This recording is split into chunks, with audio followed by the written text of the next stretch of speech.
You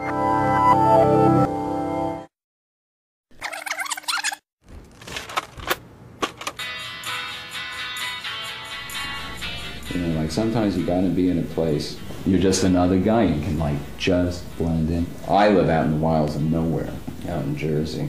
And even there's sometimes like problems college students like journey out there and show up at 11 o'clock at night on my porch, looking into the door, not saying anything. My wife and I was sitting there. It was like really creepy. I got out with my shotgun. Yeah. You know, this is hunting country out there. He said, you better run.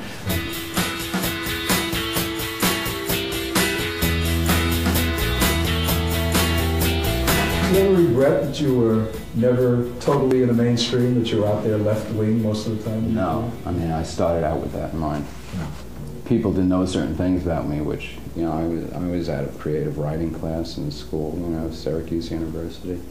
Had a BA in English. I wanted to write the great American novel. But I also loved rock and roll. You know, I was in bar bands all through college, playing fraternities, you know, and have to know all the songs in the top 10, that kind of thing. What are your recollections of that Velvet Underground time? You guys were on a avant-garde, cutting-edge, new stuff. When this record came out, all of a sudden there's this kind of recognition.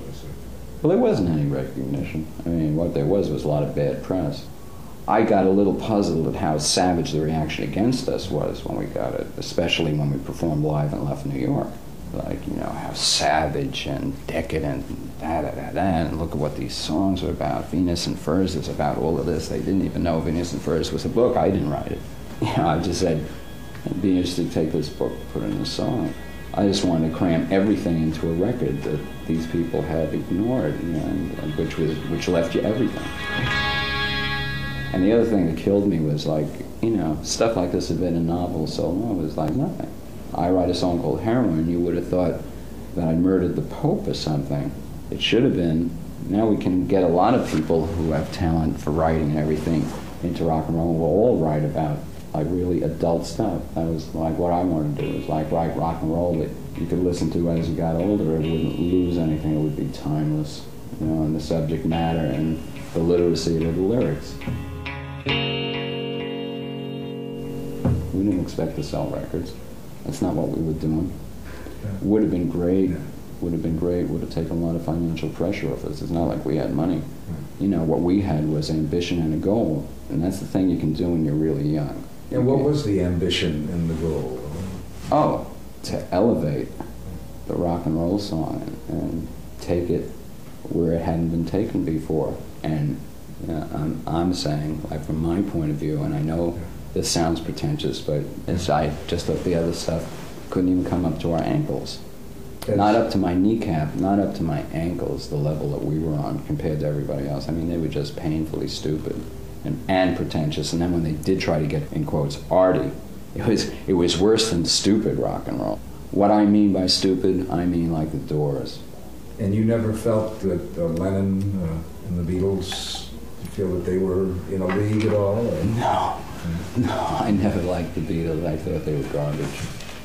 If you said, like, who did you like? I like nobody.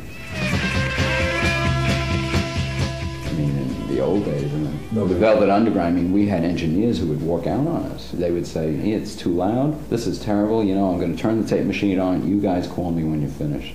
I mean, I've spent a lot of years since then trying to figure out a way to be able to do what I did then without going deaf.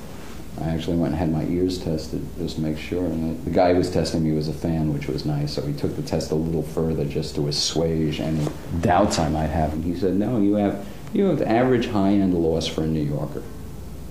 Down the street. Right, for a New Yorker. So it's like very funny. Just a perfect day. Drink sangria in the park. And then later I had a lot of problems in the studio because of my background with engineers. A lot of my records sound like they were recorded completely dry and no one did anything, and that in fact is what it was, because they would go to touch the button all night. I said, what are you doing, man? I have faith in my own vision and didn't want them to tamper with it. And I thought, my thing coming out badly recorded this way is better than if these people like take my voice and try to make me sound like a 14-year-old. They thin it out. I would tell them, you know, it's like you tell a photographer, don't retouch this too much. Yeah, these lines, they mean something. I'm an adult. Man, don't thin my voice out and make it like that high this is the way I sound. You gotta get people to understand that, because they take the nuance and character out that makes the lyric believable. It's an important thing.